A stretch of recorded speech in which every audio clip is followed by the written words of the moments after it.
Ladies and gentlemen, boys and... Hang on. Fuck. Sorry, my window's open. I can't... Let me close it and I'll...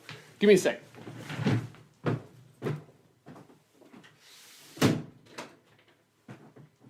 Girls! Welcome to episode 52. 52? What was it? Oh, no, the last one was a live one. 51. How did I forget it? Welcome to episode 51 of the Spearhead Sundays podcast. Sorry about the start. I had to close the window because you know what? I don't even think the window does anything. Like if the window was open, it'd be basically me yelling directly into their house because I know they can hear me. I fucking know they can. My neighbors. And you know what? I am really grateful for them because I have never been complained about. I've never once gotten a noise complaint. And all I do is yell, right? I do this podcast on like a Saturday morning so I can put it up early for the Patreon supporters. And I yell for an hour, right? And then later in the week, or like on Monday or Tuesday, I film Lou Review and I yell for about an hour. That takes me an hour to film. And all they would be hearing is, "G'day cunts, welcome to Lou Review. Today, we're looking at a prankster called..." Shit. "G'day cunts, fuck, I messed it up." And that'd be all they would hear, just me fucking up takes again and again and again. All day, every day, every week. And they've never complained. And you know how I know? This is how I know that they can definitely hear me. Because whenever our neighbor... right, the woman I didn't speak to, I don't know what her name is. Whenever she sneezes, I can hear it. It sounds like that. Like I can imitate it. And every time she does it, it takes me all of my self-control, all of the self-control that I can muster to not imitate it instantly afterwards. So that, because then she could hear it and she would just... Like, imagine living next to some cunt that every time you sneezed, every single time you sneezed, alone in your sanctuary, in the comfort of your own home, you're by yourself, you just have a nice sneeze, right? You don't worry about, covering your nose and doing one of those sneezes that blow your brains out, like like that one. You don't have to do that. You don't even have to cover your mouth. You can spray your sneeze all over the bathroom mirror. It doesn't matter. You're in your own home. No one's there, so you just let it out. And then half a second later, in the distance from your neighbor, you hear some fucking smartass go, and just laughing at how you sneeze. And I know that that would be horrible to deal with, but every time I have to fight the urge to do it because... there's something wrong with me. I just enjoy pissing people off. It's just something, if there's one thing that I can't stop myself from doing, it's annoying people. That's my whole fucking career, is just pissing people off. Hey, I wanted to thank everybody who came out to the live podcast last week. Yeah, that was last week. We recorded it on Saturday night last week. That was some of the most fun I've ever had on stage. Truthfully and honestly, it was amazing. It was a lot of fun. Like, you know what it was? It was very low stress because we deliberately went into the live podcast. We went in with no plan. Like, we had a loose structure. Like, we would start it off. It would just be me. Then I would talk for a bit, bring on Khaled, talk about him, bring on Luke, talk about him, bring on Ashley, talk about him. And then we'd do the live body shaming, and then we would do the miscellaneous bit at the end. That was all that we had planned. And it really went way better than we thought it would go. And to have that little planning and for it to go that well was really great. And I think that's why it was so much fun on stage because, when I do my tour, that whole show, I know exactly what I'm going to say. Do you know what I mean? Like, I have this joke, then that joke, and that joke, and that joke, and that's fucking amazing and phenomenal because it's like showing you guys a body of work. But it's also stressful because I have to make sure that I get it right, that I remember everything, and that I make it a truly amazing show. Sorry, someone texted me. Whereas the podcast, we could just sit down and just relax and just truly enjoy being on stage without worrying about what we're going to say or how long it goes for. Having time constraints is another thing that annoys me when I do my show. Often you have an act that's going to be on after you, so you're going to be off in an hour. But here, that show, the podcast that you heard went for an hour, 40 minutes, but the show went for about over 2 hours because before that we all did some stand-up. So yeah, thank you very much for coming. If you want to watch the video version, it's on my YouTube now. Really high quality. It looks and sounds really amazing. My uncle did the sound and Tom Crowley did the filming. It's there. Thank you very much for coming out. It was a lot of fun. I want to do this. I want to do it again. I think the next one I'll do is episode 100. And I've kind of been tossing up with taking it on tour, but my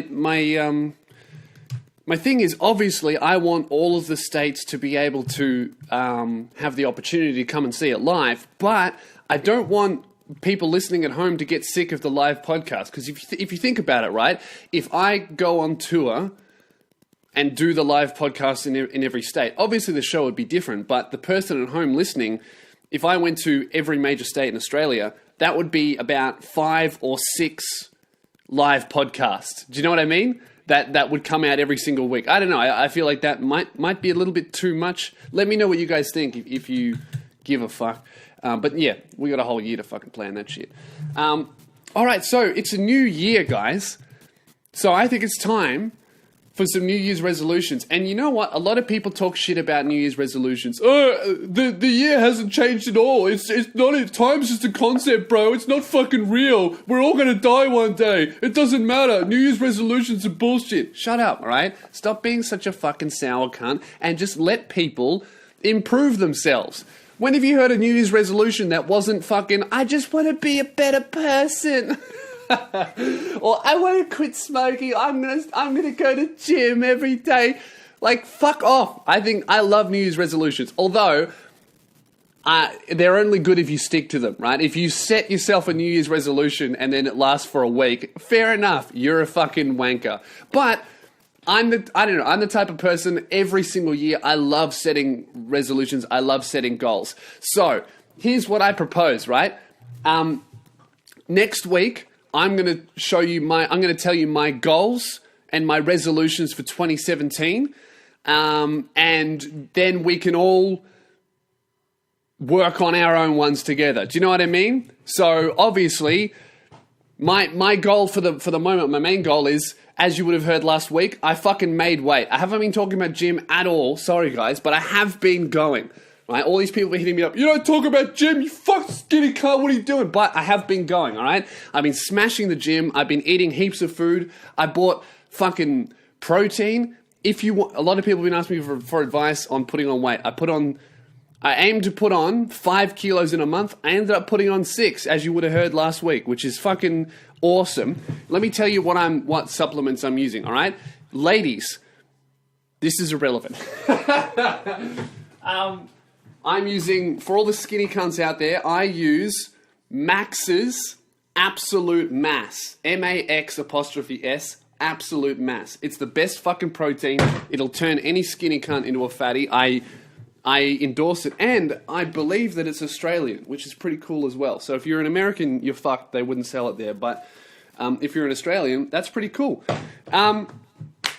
All right, so yeah, what I was saying is I think that New Year's resolutions are really, really good, and I think they're important. So here's the deal. Next week, guys, over the next few days, write yourself some fucking resolutions, some fucking goals. Email me in. I want to hear what your goals are, right? Not the boring ones like, I want to lose weight or I'm going to stop drinking. I don't give a fuck about that. Tell me your New Year's resolution. If you've got an interesting one, let me know what it is. And next week, I'll tell you all my goals and my resolutions, all right? And that'll be a fucking thing. Trump was elected. No, not elected. Sworn in. Inaugurated? What a weird word, hey? So that inauguration shit's going on, and it's just... The world is still spinning. How crazy is that? Trump got inaugurated, and you know what? Nothing happened. The world didn't end. It's not World War III. Nothing happened. Except a whole bunch of people are still protesting and crying about it. You know what I've seen? Truthfully, I don't give a fuck about Trump, or, you know, I think Trump is a fucking angry, impulsive dude. And I think Hillary was just a fucking corrupt criminal. And I would rather have some idiot in a wig who just wants to be president because he likes America than some woman who was owned by banks, right? Or some reptilian shapeshifter. That was basically my opinion on it. But what I don't understand, right, is if Hillary won, I wouldn't have cared. I would be like, well, the world keeps spinning. Doesn't bother me. She's going to do some shit. I'll like some stuff she does. I'll hate some stuff she does. And the world will keep spinning. But all these cunts going out and protesting, and not even protesting, just fucking rioting. I saw this hilarious video of this anti-Trump thing on the inauguration of these people throwing bricks through the window of a fucking Starbucks. What does Starbucks have to do with it? Leave them alone. Think about it. You're protesting that Trump got elected because you think that protest will help America, right? That's the basic thing. You're protesting someone that you disagree with because you love America and you want to make America great again. So you reckon the best course of action is to throw a brick through Starbucks? I mean, sure, they make some shit coffee, but they don't deserve a brick through the fucking windows. Like, calm down. Wasn't Starbucks being boycotted by Trump supporters anyway? Wasn't that a fucking thing? Because so many dickheads were like, oh, I can't tell them that my name is Donald Trump. They won't write Donald Trump on the cup. Let's boycott Starbucks. What a fucking stupid idea that was. That was some fucking shit stirrer who was just like, you know what? Trump just won the election, and what I'm going to do is I'm going to fucking rub salt in the wound of some poor minimum wage girl who doesn't want to go to work today because she's a little bit shitty with the world because her candidate didn't win. And you know how I'm going to respond to that? You know what I'm going to do? Instead of going, don't worry, we're all in the same country, we're all Americans, let's give him a chance and hopefully he can help make it better for everyone. I'm sorry that your candidate lost, but at the end of the day, we're all on the same team. Instead of doing that, he's like, write Trump on my cup, you fucking liberal. And was just an asshole. And then she was like, look, I don't get paid enough to indulge in your fucking fantasy. Fuck you, all right? I work at Starbucks for $3 an hour. I'm not going to write Trump on the cup. Just give me your real name. Because it's not about writing Trump, right? This is what she goes. Some fucking loser comes in. And you know what? If I worked at Starbucks and some fuckhead was like, yeah, my name's Trump, I'd be like, no, it's not. Just what's your real name? And I would have the exact same reaction if someone said, yeah, my name's Hitler, or my name's Buzz Lightyear. I'd be like, no, you're not fucking Buzz Lightyear, all right? Tell me your real name and I'll write it on the cup. Because that'd just be standard practice, right? Give me your real name. Don't give me some fucking made up shit. Because it's not just the person having to write it. If I was the girl working there, I wouldn't care. I would write anything. But the thing is, I write on the cup what my co-worker has to yell out in the shop. Okay? So if I write it down, my co-worker has to fucking yell it. So if I write down Buzz Lightyear, and then the bitch serving has to read that and go, fucking Lewis, now I have to yell out Buzz Lightyear. And then she'd get pissed at me. That'd just suck. Extra large soy mochaccino bullshit for Buzz Lightyear. No one wants to hear that. So yeah, throw a brick through Starbucks. I'm sure that'll get Hillary back in, you fucking retards. It just baffles me. I understand protesting. That's fine. I don't give a fuck if you're protesting the president. You really don't want the president to be in? Good on you. Have a protest. Let your voice be heard. But don't throw a brick through Starbucks' window. I mean, if Donald Trump owns Starbucks, go for it. I would understand that. I'd be like, yeah, look, I don't think throwing bricks is a reasonable thing, but I understand the motivation behind it. Do you know what I mean? I understand that. But throwing a brick through a fucking window for no reason. It just boggles my mind, man. But, you know, I don't fucking live there, so why do I care? You Americans, enjoy your riots and your protests and your funny orange president, and I'll be sitting here laughing at all of the memes that get made by it. That's what I'm really excited about. The next 4 years is going to be some great comedy. And I don't really laugh at the shit that makes fun of Trump. What I laugh at is the shit that Trump does. Do you know what I mean? Like, he's just funny. He doesn't give a fuck. I guarantee you he's going to try and pass some crazy fuck-off law. Like, I don't know. There's actually one great idea that I've read one of his policies where once you retire from politics, you have like you would have a time period where you could not lobby, and lobbying is like asking Congress to do something, basically influencing politics. So once you retire, you can't lobby on behalf of a business for a certain amount of time. So that would stop businesses like, I don't know, Apple would be like, hey, we want to make it legal for us to use Vietnamese boys to make our iPhones for 2 cents a day. And then they'll give Barack Obama $1 million just before he retires. And then when he retires the next day, he's like, hey, Congress, fuck Vietnamese boys, pay them 2 cents an hour, huh? But Trump's idea is basically to stop people from doing that. And that would take a little bit of money out of politics. That's a brilliant idea. But I guarantee you, as soon as he actually tries to make that decision work, all of the politicians that are close to retirement are going, oh, fuck. Oh, shit. I'm not going to get my money. Do you know what I mean? And they'll try and block it. And then he's going to call them out because he doesn't give a fuck and he's super impulsive. He's going to make horrible decisions like calling out someone who he works with. And that'll just make me laugh. But you know what really I don't understand is all these people in Australia. People in Australia are protesting Trump. Today, there's a protest in Melbourne and Sydney. I don't even think... Like, put yourself in the shoes of not just Trump, but any American politician in America. During the inauguration, do you think that even for a split second, this thought popped into a single American politician's head? Gee, I wonder what Australia's doing right now. They don't give a fuck. It would influence nothing. That's a waste of a day. And you know what really shits me is Australia and our politicians are doing some reprehensible shit right now. And instead of protesting that, oh, let's protest Trump, it does nothing. And you know who the protests are organised? The fucking socialist alternative, those cunts.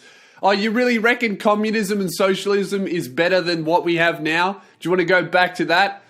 Hey, how much does bread cost? About $300 if you wait in line for 6 days. You might starve to death before you get halfway there, but, you know, at least we're all equal, right? Do you want to go back to that? Is that what we want? Dude, could you imagine how funny it would be if the socialist alternative actually was in power? Do you think any of those nerdy fucking university students would have any idea what to do?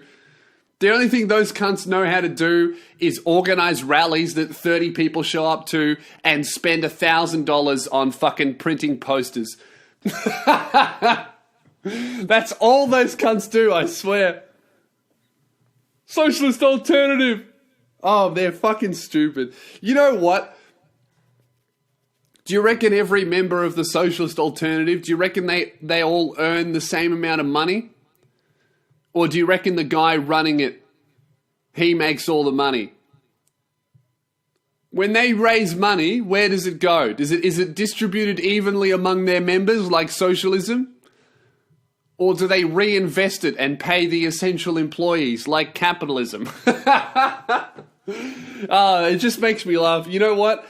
If you think the socialist alternative are great or a threat, you're an idiot, right? If you think they're good or bad, you're a fucking idiot. The only responsible reaction to the socialist alternative in Australia is They're fucking hilarious.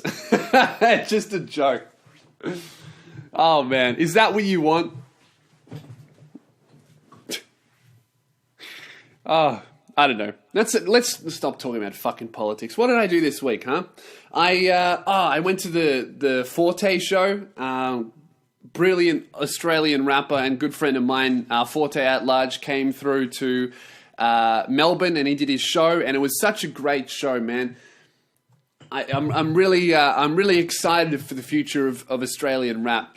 Look at me. Let's stop talking about American politics. What would be more interesting than that? I know, Australian rap.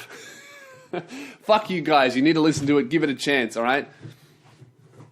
Yeah, his show was really, really good. He did a show at Grumpy's, and it was a really good turnout. And every time I go to an Australian rap show, I am just confronted with how fucking different it is to comedy.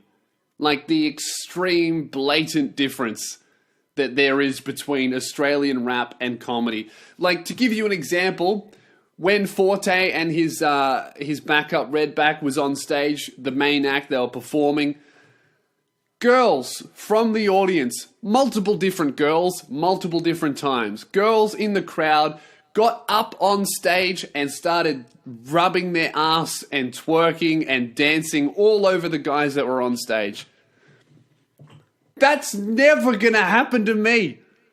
Could you imagine going to a Lewis Spears show, you rock up in the nice fancy theatre, you sit down in your plush seat, and then I come up on stage and I start doing my material, everyone's having a good time, and then all of a sudden, some girl gets up on stage and starts rubbing her tits all over me while I'm mid-joke. That's never gonna happen to me. That's just something that I have to accept. Comedy is not cool enough. Rap is cool. Rap is cool, and it inspires girls to be like, you know what, I'm just going to let loose and do something crazy. I'm just going to have fun and embrace my sexuality. I love Forte. I'm just going to rub my tits on his dick while he raps his song. I'm so free. I'm having so much fun. Girls would never do that with me. Never. I get a couple of nudes sent to me every now and then, but I'm never going to get some girl come up to me and be like, and rub her ass on me and simulate sex while I tell a dumb joke about when I went to the hairdresser last week.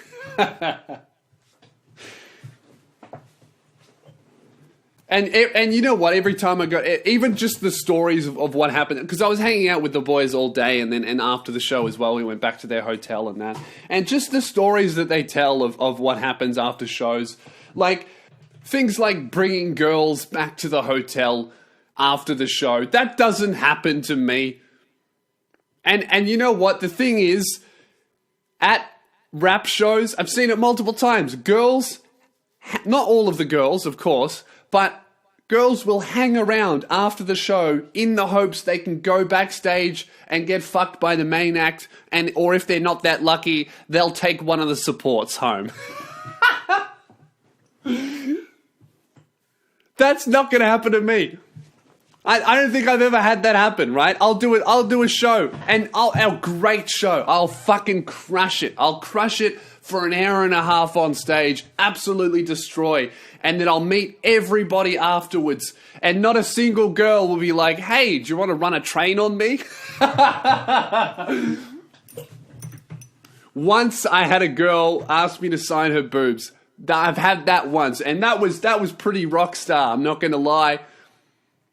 But then she was like, oh, thank you, bye.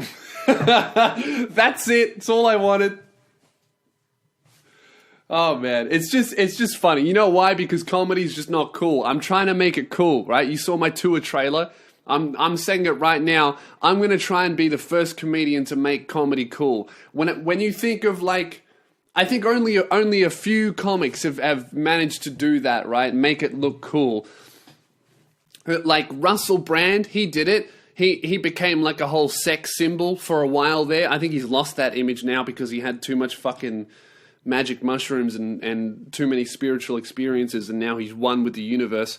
But a few years before that, he had that whole rock star image. You know, he had the sex symbol going on. That was mostly women that gave that to him. Like, guys didn't really feel that about him, but he truly achieved that. Who else did it? George Carlin, he made comedy cool because he was very, fuck the system, I'm just going to say whatever I want, man, fuck everything. He did it. Who else did it? Bill Hicks did it. I think that's it. I think that's kind of the only comedians that I know of anyway who have brought the rock star image and made it cool. That's what I'm trying to do. That's my goal, man. I want to make comedy fucking cool. I think I'm making headway anyway. I'm trying. You know what? When it really will be cool, when I pull more than 3 people at a show, then it'll be cool. No, but speaking of tickets and that, my tour has been going insanely well in terms of people booking ahead, and I wanted to say a quick thank you to everybody who's booked tickets. Like, it's truly overwhelming. I think I've almost sold more than what I sold last year when the tour was finished, and it's only been a week and a couple of days. And truly, thank you so much to everybody who's booked.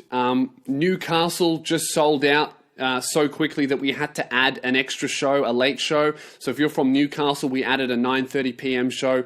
That is the last show we will do in Newcastle. We don't have any time to do another one. So once that one sells out, it's gone. And it's quite a small show. So, because we weren't expecting to move many tickets in Newcastle, but it sold out so quick that we added a new one.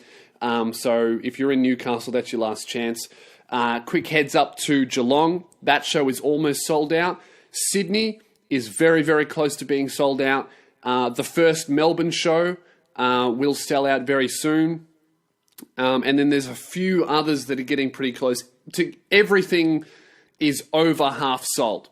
So I would recommend booking earlier rather than later, because last year in Melbourne, we had to turn people away at the door because it was just full. Like, we overfilled it, and then it would be dangerous to let any more people in. And I really hated seeing people get turned away. Do you know what I mean? So book ahead and you won't have to go through that. And you know what else really shits me, man? My tour happens at the exact same time that Cursor tours. Literally, every single time Cursor is performing, I am also doing a show. It fucking sucks. I haven't missed a Cursor show since 2012. I remember the first time I went to a Cursor show, in 2012, I was 18 years old in high school. I think he was touring for his first album, The Nebulizer, I believe. And my friends were too scared to go with me, so I was like, you know what? Fuck it, I'll go by myself. And I did. It was one of the first music concerts I chose to go to, and I bought tickets for myself.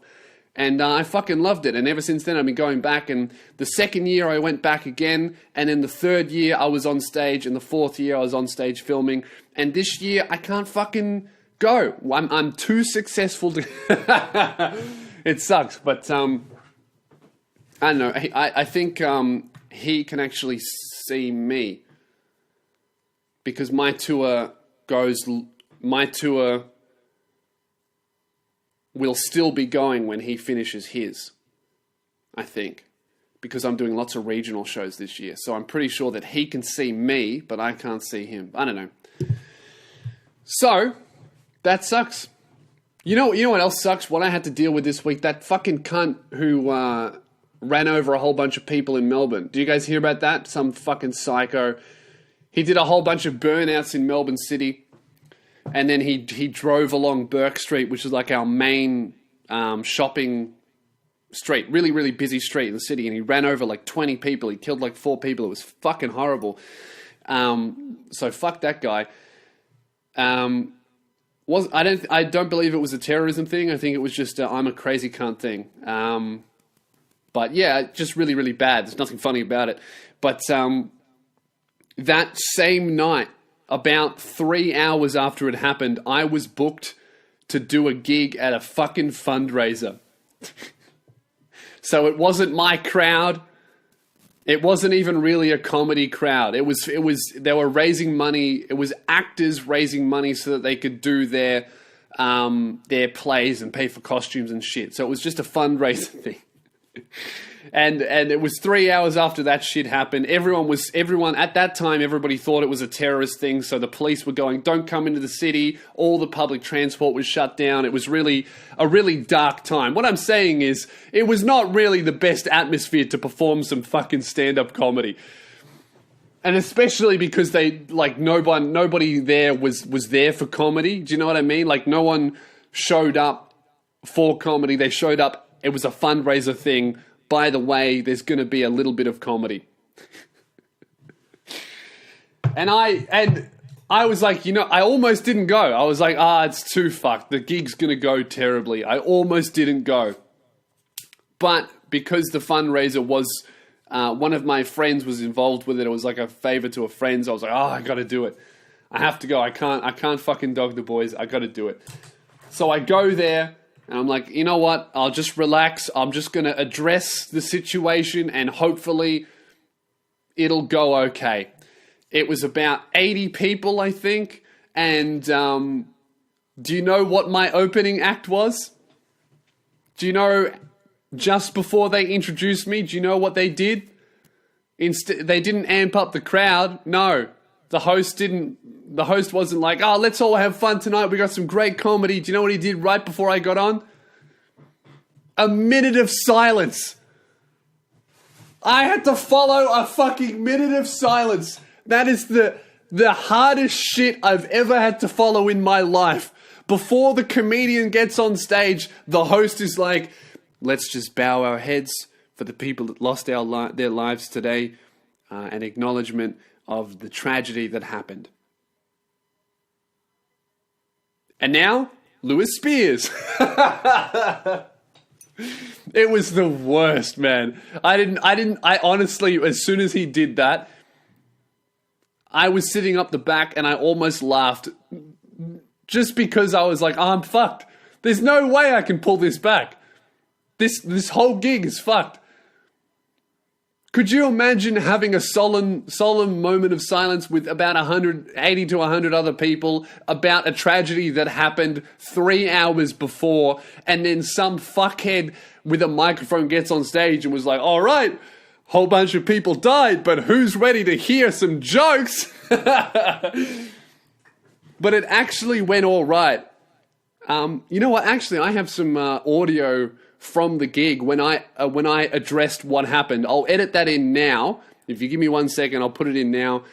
Because I couldn't ignore it. Do you know what I mean? I was like, fuck, the energy in this room is so heavy. I can't ignore this. I have to say something. And it was such a big risk. Do you know what I mean? It would either pay off dividends or the whole room would be like, wow, what a disrespectful person. So I had to say something about it. So this is what I said.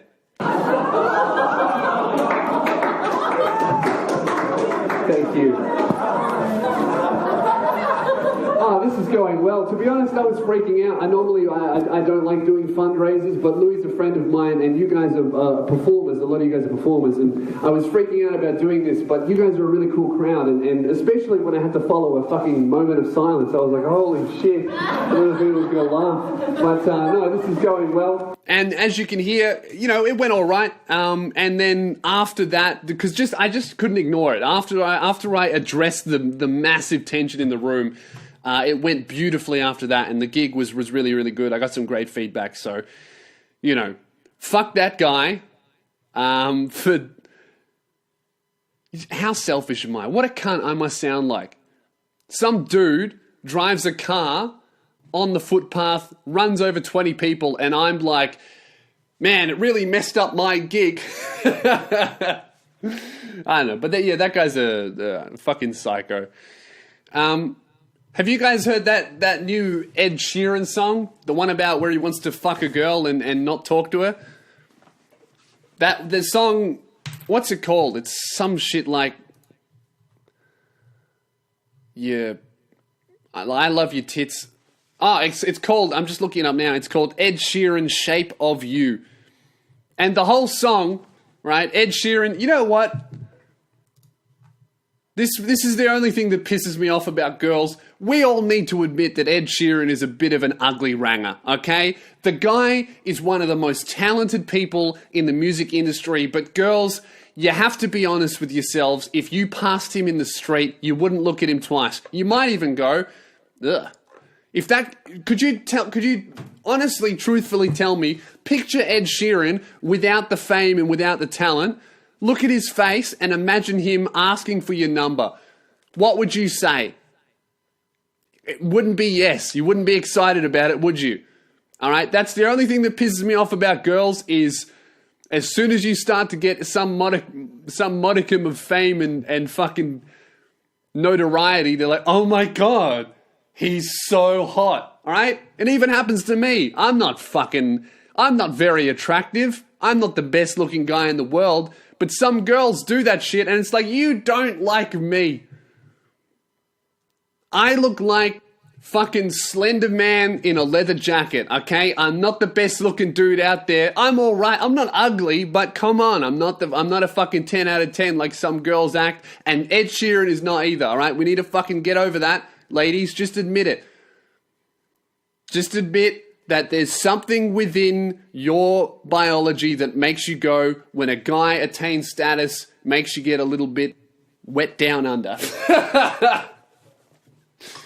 No, but the reason I'm talking about him is, have you heard his new song? I'm in love with your body. I love your nice ass. Is basically what it is. Oh no, Shape of You, right? I had a thought, right? The chorus, I can't play the chorus because I think you can't have other people's songs in your podcast. It'll get pulled down. But the chorus is basically like, I think could make a really good remix for my podcast. And if anybody's listening out there, you know the chorus is like, I'm in love with your body, but I reckon it should be changed to, I'm in love with your potty, like the podcast. And I don't have the singing ability or the remixing talent to do it myself, but if anybody listening here knows how to do this shit, the chorus should be changed to, nah, fuck it. The only thing I can do, I can't play it. I'm just going to sing it. It should be this, right? Ooh, ah, ooh, ah, ooh, ah, ooh, ah. I'm in love with your party. Ooh, ah, ooh, ah, ooh, ah, ooh, ah. I'm in love with your party. Like, it should be that.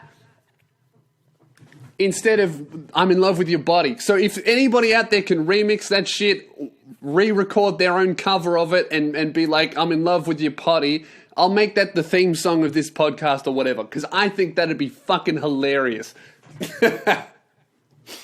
All right, guys, what should we do? Let's get into miscellaneous bit at the end. I know, sorry, right? Last week we had one of the worst and also the best miscellaneous bit at the ends. That whole saga is done now. All right, I'm not going to indulge in that drama anymore. So let's have a look and see what some other people have... Normally I'm really good with this. I pick them out. But let's just go into my emails. If you'd like to send an email and you need some life advice, if you'd like some advice from me, some terrible advice, send it through to podcast@losespears.com. And I can't talk and do my password. What is it? Sorry, I'm dyslexic. Is that not the password? Fucking hell. There we go. All right, that worked. Okay, if you want to send an email, if you need some advice, I'm just going to pick something live. Just reading from the subject lines.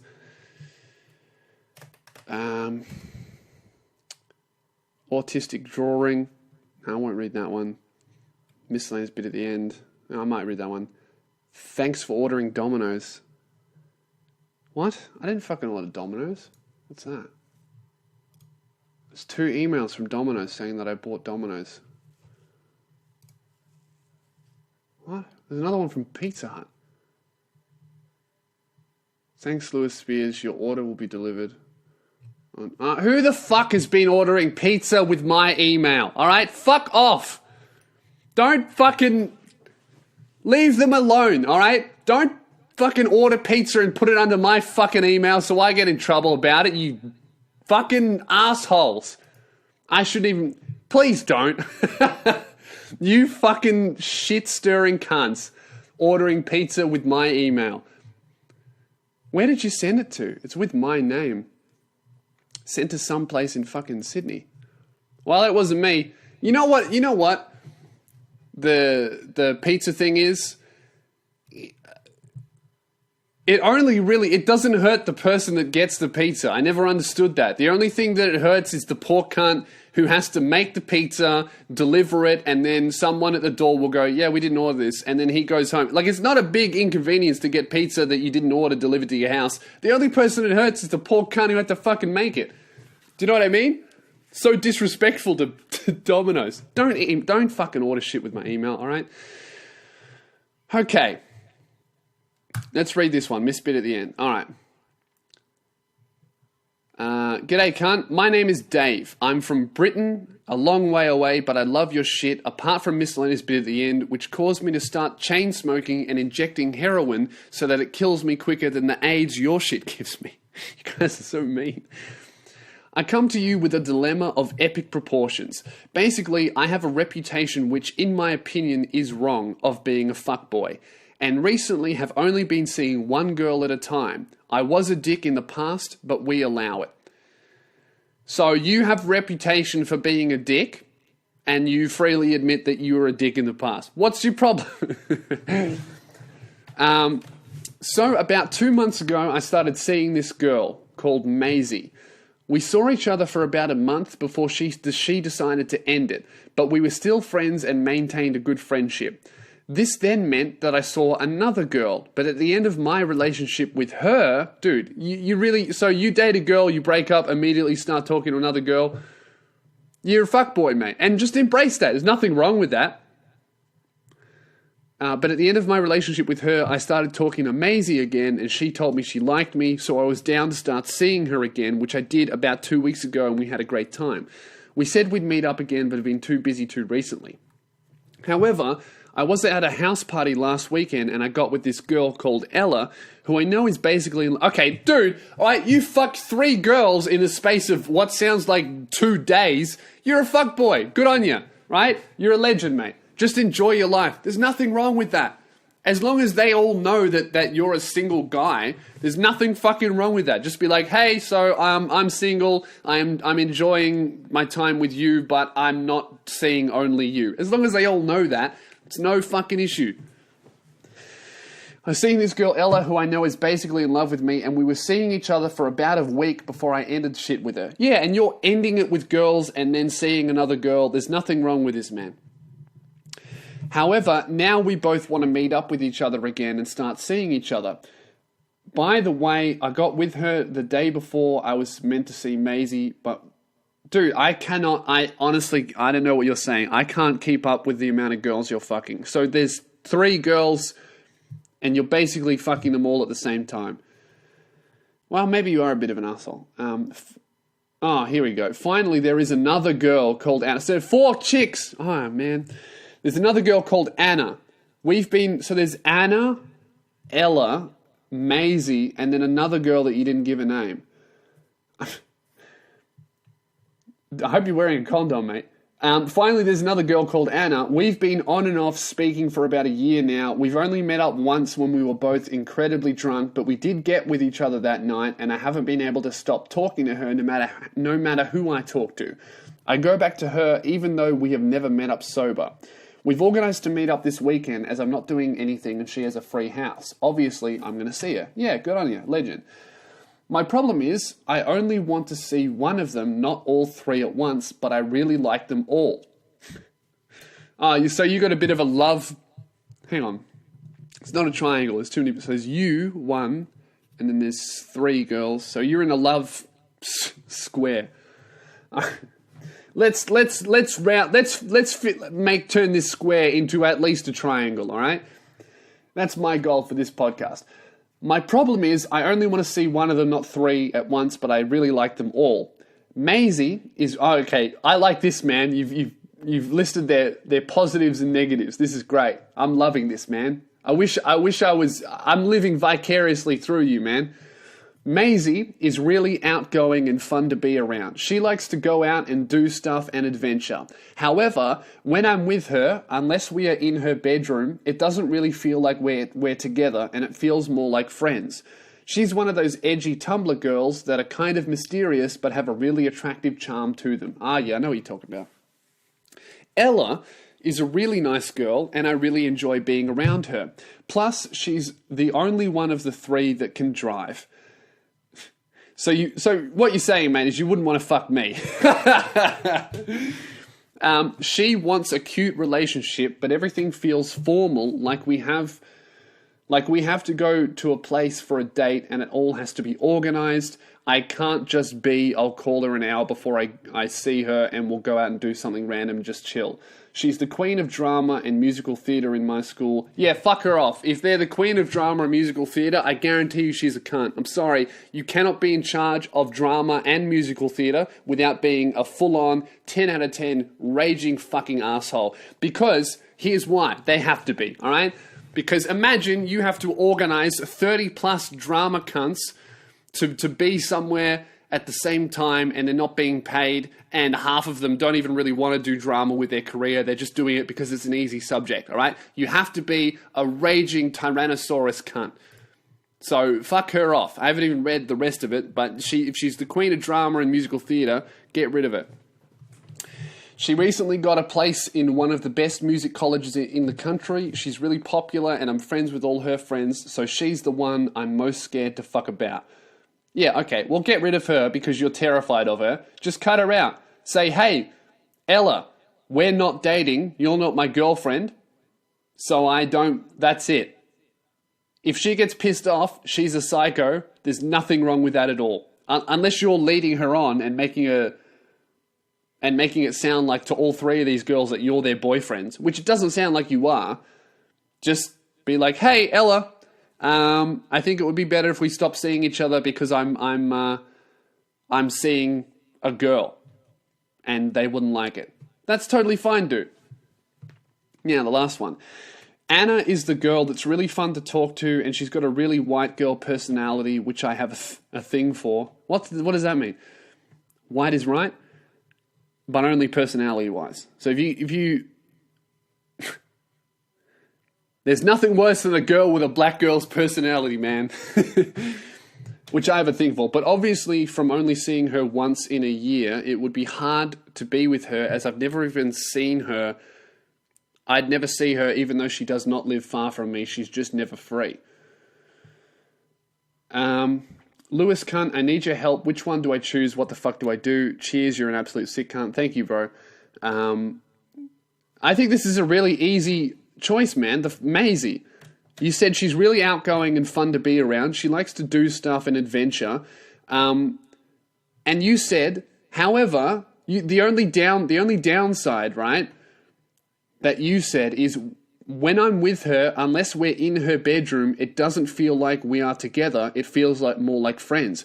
Because, do you know what that is, mate? Because you're not together. She's not your girlfriend, so she's not acting like it. That's fucking perfect, dude. You've got a girl who is completely equal with you in terms of how she views your relationship, which is your fuck buddies. You're not, that's what you are. You said it yourself, man. You're not dating any of them. You're just seeing them all. And you have a girl here who is fun to be around, adventurous. She likes to do shit whenever you want to do shit and hang out with you. And she's not fucking begging you to be in a relationship like the other one. And she's not incredibly hard to see like fucking Anna is. So yeah, go with Maisie, man.